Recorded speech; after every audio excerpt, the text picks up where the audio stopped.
We're back, Dakota Conference 2023 on October 23rd. We're going to start at 11:30 at the Union League of Philadelphia. The theme of the Dakota 2023 conference is all about making the life of an investment sales professional easier.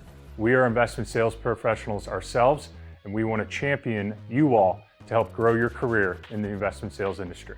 We're going to start at 11:30 with registration and networking time, and we'll move into our keynote speaker. We have a great investment trends panel with key CIOs across the country to talk about where they've been investing and their outlook going forward. We'll then move into a Rainmaker training session with our founder, Guy Costin, to talk all best practices for an investment sales professional from a day-to-day standpoint to help boost your career and your pipeline. And then everyone's most favorite panel, the Dakota Live panel. We're going to have close to 10 to 12 allocators come on stage, rapid fire Q&A, talk about their team, their investment process, opportunities for us to succeed at these pools of capital, and again, the most important thing we all love to hear, their searches over the next 6 to 9 months.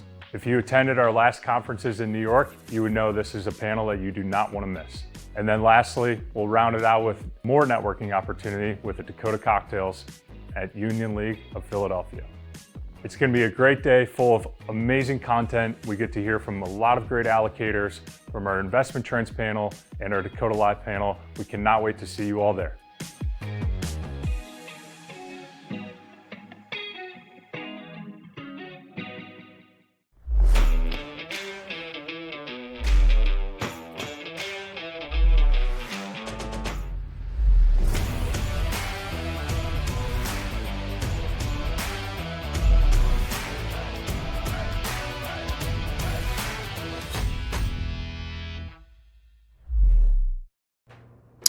Hello everyone and welcome to the Emerging Manager Growth Show. I'm Guy Costin, joined by my colleague Tim Dolan. Tim, welcome. Thank you. Yep, we love doing these shows, and if this is your first time on this show, we're fundraisers at our heart. 2006, we founded Dakota. We raised about $25 billion for right now 4 long-only managers, mostly in the growth space, as well as we're working right now and we do startups. We really understand how you guys are thinking about the world right now, because last November we started with Spruce, which is a private credit strategy. So I say all that because we have a long history of raising capital successfully, but at the same time we took on a brand new strategy. They'd never been into the market before. They had about $1 billion under management, and we're going to share some things that we're seeing. So, today, Tim, just some housekeeping issues. We really want to hear from you. We really want questions, because this is your time. We're here to share insights, pre-recorded, not pre-recorded, this is live, but sort of pre-recorded insights that we're seeing in the marketplace for emerging managers. And Tim, let's just go through, as an emerging manager, right? Even this market today, it is a tough market. We all know that. We're all out there grinding. We're having successes, but we are grinding. Let's just talk about kind of the profile that you see, Tim, as an emerging manager and what we're trying to accomplish on the show today from a value add standpoint. Yep. So the definition of an emerging manager does differ. Certain channels that you call on, right? A pension plan or a consultant or an RIA might look at things a little differently. But for the sake of conversation today, right, the emerging manager definition that we'll use, right, is new. So whether you're a portfolio manager or strategy that had a prior track record elsewhere and newly formed firm, right, new track record, a year, 2 years, 3 years, we would put it as an emerging manager. Also size. So smaller firms could qualify for emerging manager programs and allocations. So less than $1 billion, even in some cases, 500 million or anywhere in between. But then also ownership and firm ownership. So looking at diverse women-owned businesses also qualify within the emerging manager program. So if you have a strategy or a firm profile that fits that, what we're going to lay out for today kind of checks the boxes. And I think for today, we've got a great topic covering the consultants, because they do work with a lot of end clients that allocate to strategies newer, smaller, or diverse from a firm ownership standpoint. Yeah, because we're going to tie the consultants to the RAs, because we're going to go pretty deep with the RA channel today as well. So for those of you, like I said, that are new, we're going to share an enormous amount of information. And if you talk to our customers right now, our colleagues in the industry, right, we're definitely at a time that I don't see changing going forward. Allocations just are tough to come by, because also not only were the last 10, 12 years sort of a time of easy money, there was also less and less competition, but each year more and more firms have been formed, and we see it from a Dakota Marketplace standpoint. So the question is, how do you continue to successfully compete in a market environment like this? We are here to tell you, because we follow these exact strategies. We're very disciplined about it. These are basically free strategies, right? What we're going to talk about. Yeah. And I can't emphasize enough that the goal of an emerging manager, especially if you're a CEO of an emerging manager or even a smaller firm, how do I get more? Okay, how do I get more from doing or spending less, if you will? What are the leverage points, right? We're going to talk about what's working, what we're seeing in the market. We're also seeing, I'd say, I want to share some insights from Dakota Marketplace. We've seen a massive, continuous uptick in the number of subscribers. Basically, what they're telling us is, we didn't do cold outreach in the past, and so your database wasn't really relevant to us. We're seeing more and more people adopt, I'd say, the Dakota way, which is all about the cold outreach. Because we believe huge in client service. We believe in take care of our customers, no doubt about it. But we also have always had a huge foundation in the new. Tim, you want to talk about what, and it's really kind of, when we go through the tips and techniques that we use on a consistent basis, it's all about finding new investors. Yeah, and especially it's the lifeblood of our business as a sales professional, right? Is going and doing meetings, a day meetings in Chicago and meeting with relationships or existing clients is great. But the new, as we'll reinforce many times on this call, is the lifeblood. And one of the main reasons why is analyst turnover. And what I mean by that is we track within Marketplace over 30,000 contacts, and we're seeing at least 5 to 7 job changes a day. That's mind-boggling, especially if you're at a firm that's 1 or 2 salespeople. Tracking all that information, I can't even begin to fathom how much time that's going to cost you, right? So we track all of that, and the great part about it is doing that cold outreach. If that becomes a new relationship, and based off the trend and the numbers tell us that analyst will leave within the next 3 years, right? So you have to find the new, because that analyst that you now formed a relationship with will go somewhere else. Right. And now guess what? You're back at ground zero with that original pool of capital. So we always, through our travels, our process of covering accounts through city scheduling, which we'll get to, is always finding those new pools of capital, because you never know where that analyst is going to end up. They will leave. Yeah, and we're the first ones to tell you that it's a very emotional thing, doing the cold outreach, finding new investors. We use city scheduling as the most effective way to do that. And if you've been on this show before, you've heard about it. If this is your first time, we always believe, Tim, our team, we just got finished with a 2-hour sales meeting. It's all about putting 5 cities on the calendar at any given time, picking and circling 9 o'clock, 11 o'clock, 1 o'clock, 3 o'clock, and 4:30, sending your email, and which has to have subject line, meeting request, 1 to 2 sentences, very tight, very simple, but you really want to pack the punch to describe who you are, what you do in a very impactful way. Don't do a paragraph, don't do multi-paragraphs. Then have a clear call to action. Can you meet May 26th at 3 o'clock? So one of our biggest tips, which is free, is putting a city scheduling plan in place. And we're here to tell you, because we're not just resting on kind of the laurels, have been in business for 17 years. Spruce, we started with in November. Do you just want to give just a brief update? Because for a lot of emerging managers, you could be a startup right now. It's like, geez, I'm just making my way into the RA channel. Our product's never been there before. That was the case with Spruce. We've been in the market for a long time. This was a brand new product to a lot of new, like 100% new buyers, but some existing Dakota relationships. But that hasn't been where we raised the money. No, and this is an important component for any emerging manager, whether you're small or new. For the most part, right, is defining that TAM, right? So we knew with Spruce, it's multifamily construction lending. It's a 14% net return to investors, a 10% cash yield. Where are we going with that, right? High net worth individuals and ultra high net worth, which is the RIA and family office space. Our existing relationships that we had in the RIA space, absolutely, they took a call, right? This is interesting, but for whatever reason, not doing any private funds, didn't want to go near real estate for obvious reasons in the market right now. But what we found is just, again, back to the new, a lot of new relationships were formed via Spruce and our reach out, with RAs we've never talked to, with endowments we've never talked to, because they need a higher return bogey, so that 14% net hit it. We didn't think they wanted income because they don't need it, but they wanted that absolute return. So again, sometimes you just don't know when you do go into the market, but having that TAM defined and where you want to go is crucial on the front end. And now we're at a point where we're going to be doing our final close end of September. It's a $300 million fundraise. And what we can control as a sales team, right, is our activity against those qualified set of buyers. And we've hit all of our targets on covering our accounts and getting those qualified meetings with the PMs.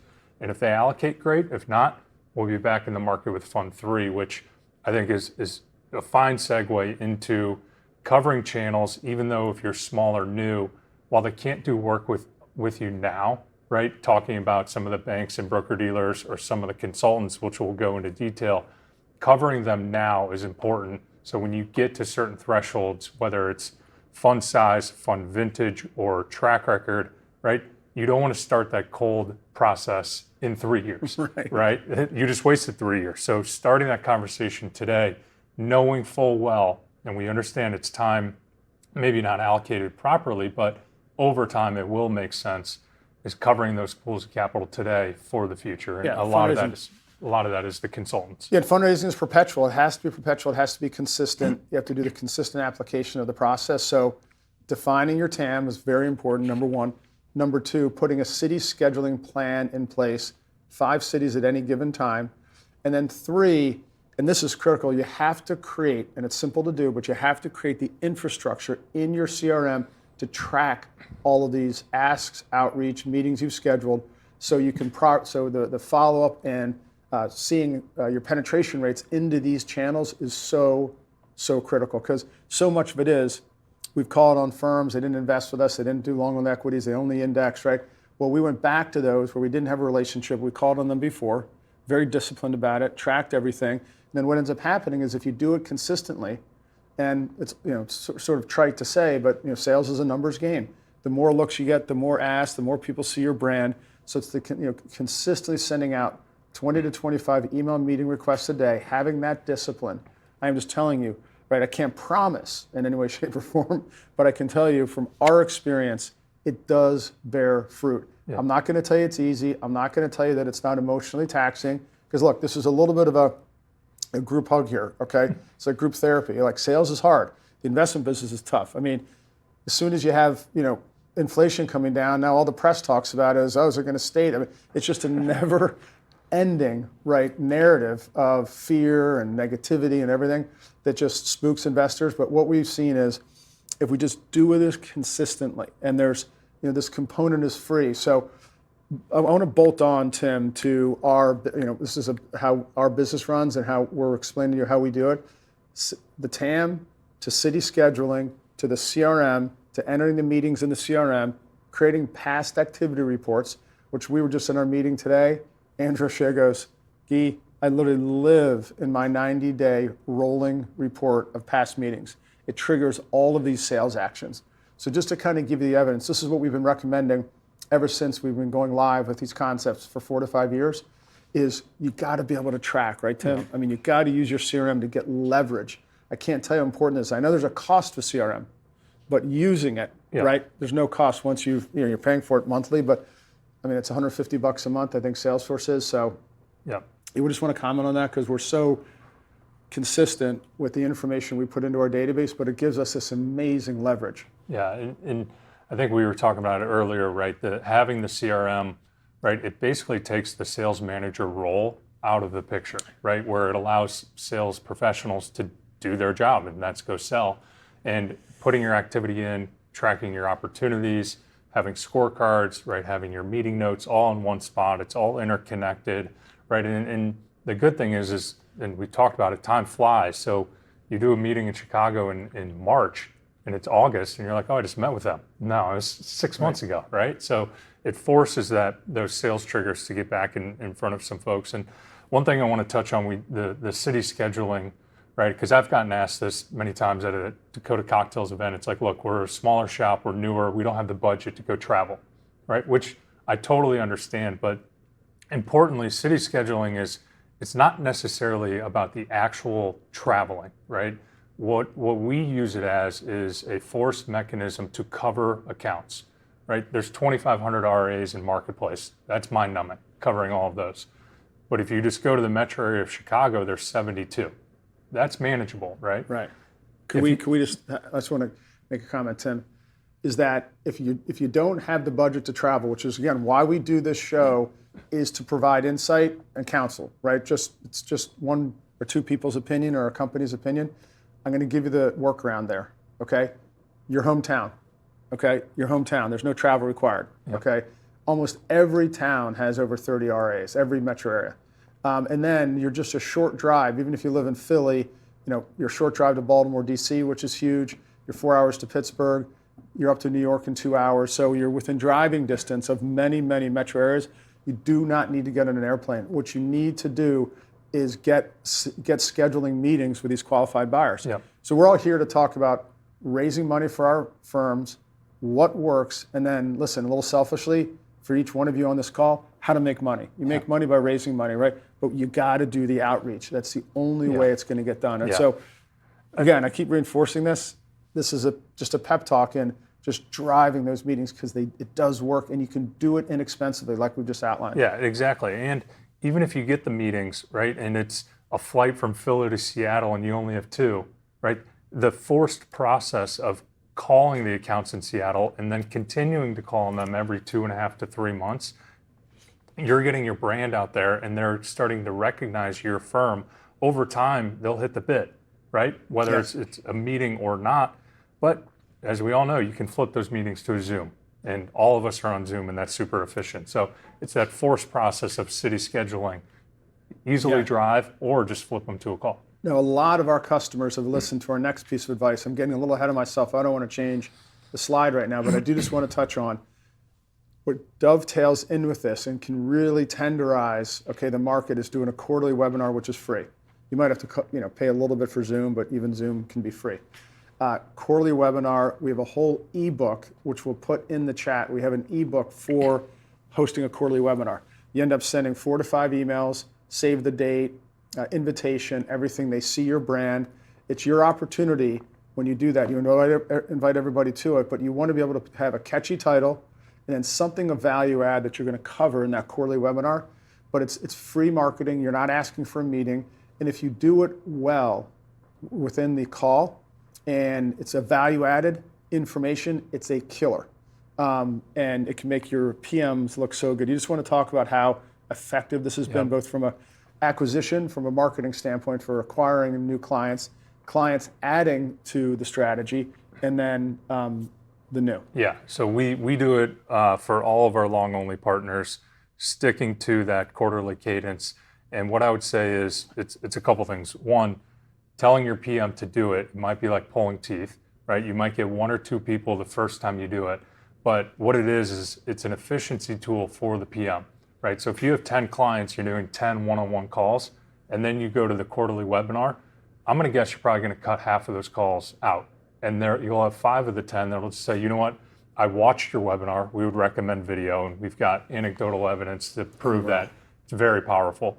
But doing the quarterly webinar on video and having it scripted out, so the PM, from a compliance standpoint, everything is pre-approved, and going through those key points, listed out, you not only have it from a marketing registration list, you also send it out, you can track who's watching it, right?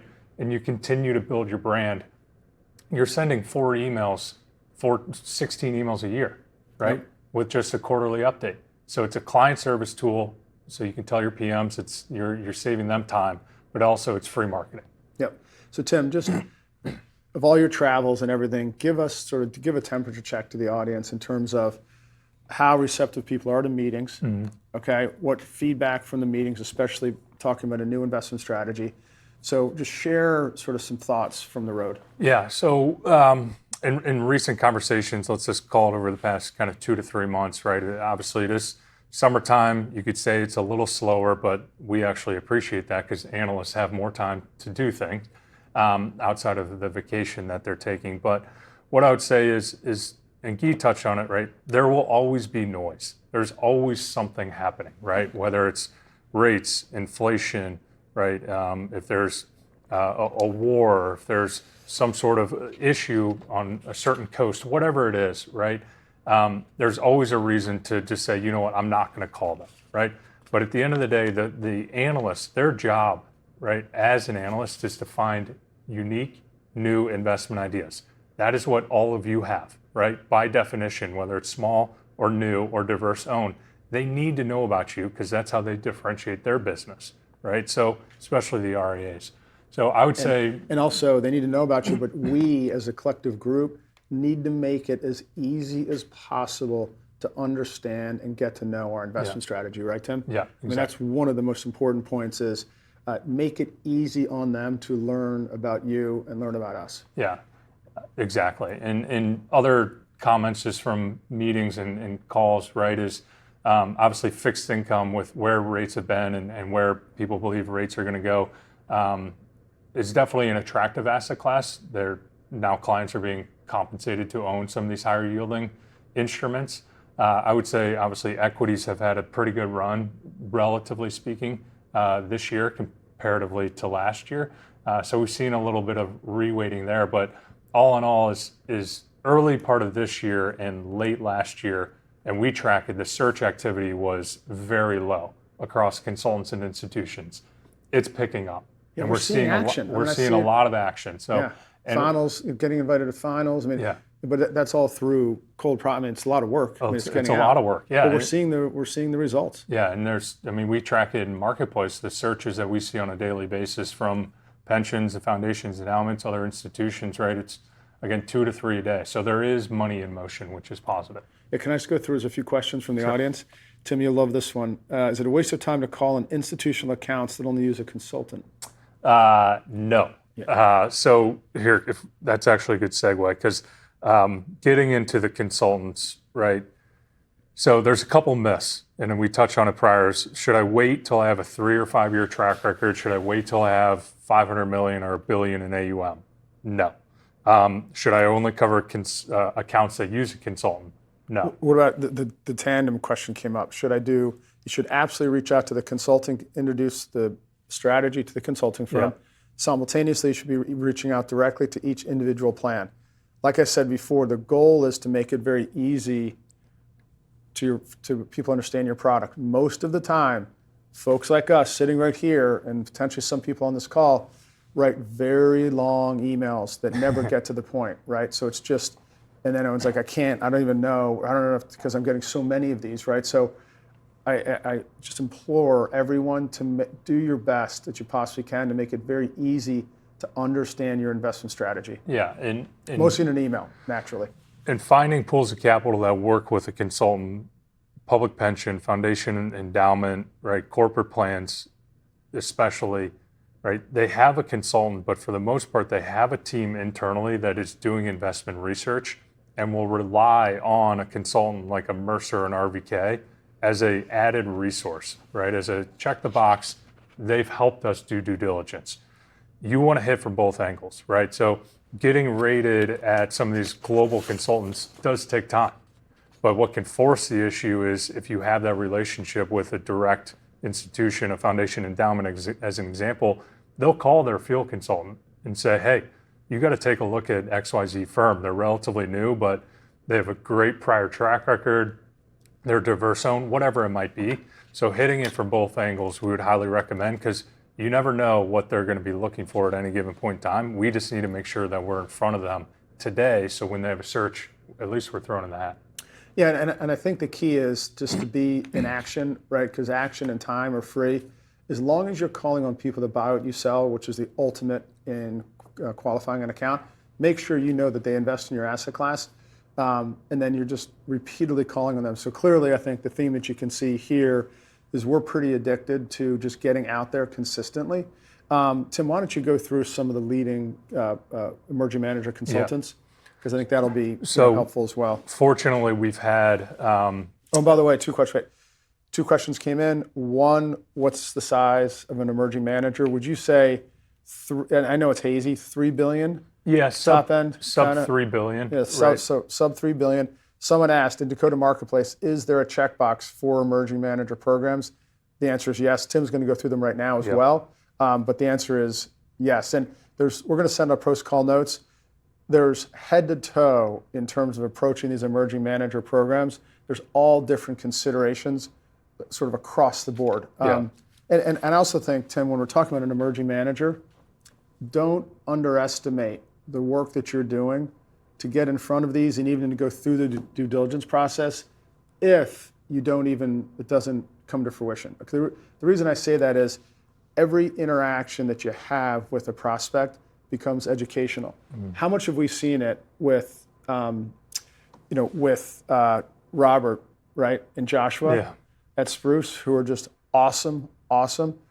The more you work with someone, the more reps you get, the more the whole story comes together, and you end up it becomes so polished with the reps, right? But if you're not getting the reps, it's tough to get that polish, because then it's tough to understand what people are listening for. Yeah. So the more reps you get yourself and your PM, obviously it sounds like, but there are benefits to this outside of just getting the allocation, that you become much more adept at pitching the strategy. And that's a part of these emerging manager programs or these consultants is their value add, is they partner with firms like yours to help with marketing and back office and compliance and making sure that you are set up for kind of the big time, if you will, once you do hit the 3 billion or certain track record. So some examples: Exponent. We've had Adam Chopin as a guest on one of these calls in the past, so he's great. Addix, Legato, Bivium. We had Bivium on a Dakota Live podcast, so you can hear about their platform. Leading Edge for alternatives and emerging managers, Stable Asset Management. And a couple things to consider, especially with these emerging manager consultants, right, is expectation-wise, is there will be a heavy negotiation on fees, as well as capacity that they can put their client assets into work. So from an expectation standpoint, right, you might think you're a 2 and 20 or a 100 basis point management fee. That will be negotiated down quite significantly, because they do drive a significant amount of assets. Which is why you need to have on a parallel track. The reason the RA channel is so beautiful is because it's discretionary capital, and they don't need to take 6, 9, 12 months to make a decision. So that's another thing why I think calling on the RAs is so, important, is the discretionary capital can have somewhat. I'm not saying the sales cycles are shorter. They can be shorter because they don't have the red tape and the compliance issues. They have to, now they have huge compliance issues in terms of creating a file for the SEC and documenting why they're making the investment. That's not my point. But if you go to a bank, they're going to have, the banks could have a $100 million threshold, 5-year track record, non-negotiable. What I mean is RAs have flexibility and discretion to work with emerging managers, which, by the way, they really do like emerging managers. In addition, some of the larger consultants also have emerging manager programs. So you've got firms like Makita, Willis Towers Watson, Stepstone, which is largely real estate, Mercer, Crucial Partners, Russell Investments, and BlackRock. And again, thinking about these larger consultants and efficiency tools for themselves and their clients, a lot of them do have databases, right? So Callan, Mercer, LCG, just starting that process, uploading your data, getting into their Rolodex, if you will, getting your name out there, can only be an added benefit, right? And when you're in Atlanta, reaching out to LCG through their database and trying to get a meeting. And then to Guy's point, talking about the RIA channel, right? There's so much interconnectedness with the RIA space and the bank and broker-dealer space that work with OCIO consultants. Fiducian Advisors is one of the top OCIO consultants that work with RIAs. Hightower is a huge client of Fiducian. So when you think about your product and product fit for the channels you're calling on, right? RIAs, mutual fund, separate account, ETF, and then maybe a little LP. If you have a mutual fund, separate account, ETF, definitely calling Fiducian, because they're working with a lot of the RIAs that we're calling on.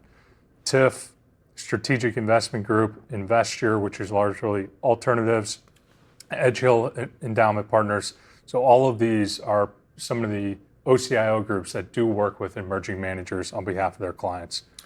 And as we're kind of going through this, another thing that we want to mention, I know this is on the promo if you just joined the call, we are having our annual conference in Philadelphia at the Union League October 23rd. It's from 11:30 to 7. This is an unbelievable agenda. We're going to have 8 allocators come up on Dakota Live. We're going to have an investment trends panel. We're going to go through a whole marketplace product roadmap for the next year, which should be very exciting. There's a lot of great stuff going on. And as everybody asked for, a ridiculous amount of networking time. So 5 to 7 will be Dakota Cocktails at the Union League. And it's registration 11:30, but we get right into it. But we've blocked out a lot of networking time. I think there's about 300 to 350 slots available. So we've already sent out one email. You probably received it, but it's also the week of the Schwab conference for those long-only managers or those alts that are on Schwab. That kicks off on October 24th, so we're going right before Schwab at the Union League downtown Philly. Historic site, should be a blast. Come in and book a day of meetings.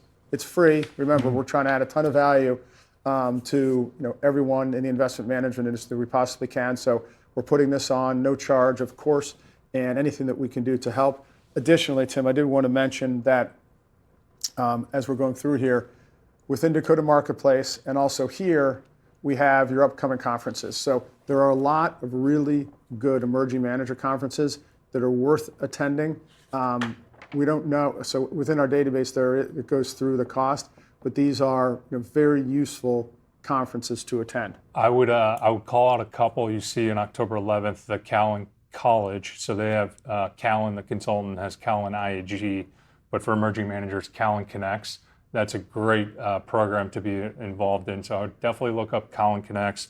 And then Makita, who's not listed here, they just did their Emerging Manager Day. They do twice a year. The last one was in April. They have one later in the fall. But again, a couple consultants that have dedicated emerging manager programs to be on the lookout from a conference standpoint. Yeah, and if you want any information on the conferences, simply email your CSM, if you will.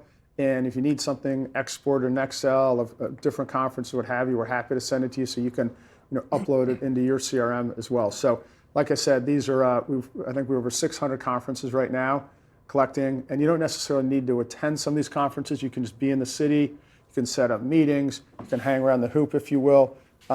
So there's all different ways to play it, but we've definitely seen value because you can also surround it with your city scheduling. So if you know a conference is going to be in a particular city, build 2 days of meetings around it, or if you know one's going to be in your hometown, there's very efficient ways financially that you can go about essentially marketing your investment strategy. And that's what this show's all about, right? It's doing more with less. That's our theme. You got to be able to do more with less money, as we like to say, because you can be very, very efficient. But as we've said all along, it's not easy. I mean, it does require the grit and the ability to consistently get in front of qualified buyers. Yep. Any closing comments there, Tim? No, I would just put out, I know we listed out a handful of names, especially on consultants. All of those are within Marketplace. We do have that checkbox emerging manager program. We also have contacts that have dedicated research coverage for emerging managers as well, so that contact role. So again, we categorize all of that. So if you're asking, hey, Makita, who is that point person, whether it's by asset class or emerging manager, we have it listed out. And if there's anything we can do to help out, feel free to reach out. Yeah, and if you got invited on here, you happen to pop on where you're not a current subscriber to Dakota Marketplace, because these shows are really for our customers. We produce these just to be value add. Feel free to reach out to us. We're happy to help.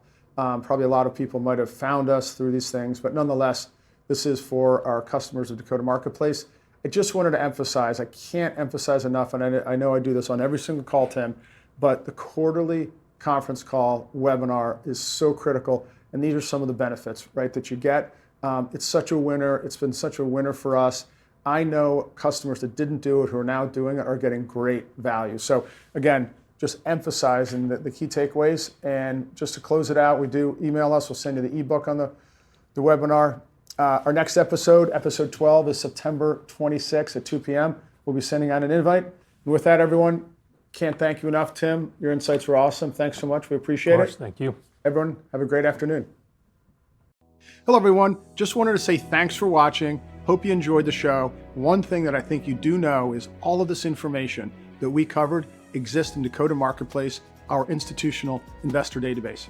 Even this show that we just cut will end up in Dakota Marketplace so you can view it. And if you're not a member, we would love to show you the platform. Just simply go to our website and get a free trial of Dakota Marketplace.